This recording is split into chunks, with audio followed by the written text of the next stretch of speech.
How about you? I'm Hank of Hamiltonville Farm. You know, grapple is an ultimate tool that you can put on the front side of your tractor, but there's some things that you need to consider to keep you, your tractor, and your grapple safe and working for a long time. So let's cover some of the do's and don'ts on the use of a grapple.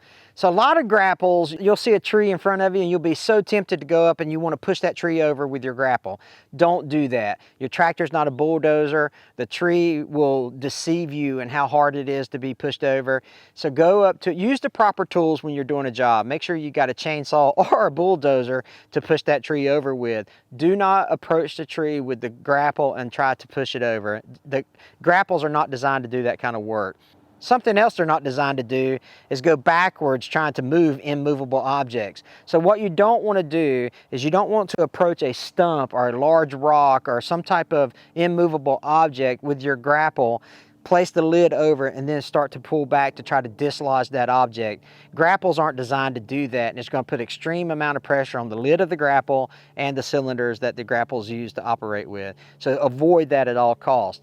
And one thing you want to be mindful of is you want to approach a pile of debris or a tree limb or whatever you decide you're going to take away with this grapple, you want to approach it perpendicular with all four tires on the ground. You don't want to use the grapple to lift the front end of the tractor off the ground. Whenever you're approaching heavy limbs or fallen trees, you want to make sure that you get it so that the weight is evenly distributed throughout the grapple. You don't want an uneven load inside the grapple. What that is going to do is it's going to cause unnecessary strain on the left or right side of your loader, and you have the potential to tweak your loader frame, which is bad news when you're operating a tractor. Having an even load inside your grapple prevents you from tweaking your loader, it prevents you from damaging your tractor, and of course you're not going to cause any damage to your grapple if the load is evenly distributed.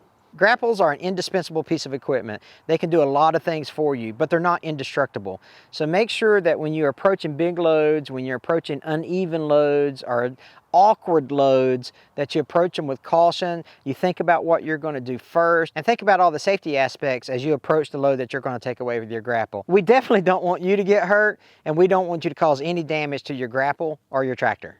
I probably leave my grapple on my tractor 90% of the time. I love this grapple, and I think you'll love it too. If you have any questions on what size grapple fits your tractor, give Homestead a call. Their sales team can walk you through it.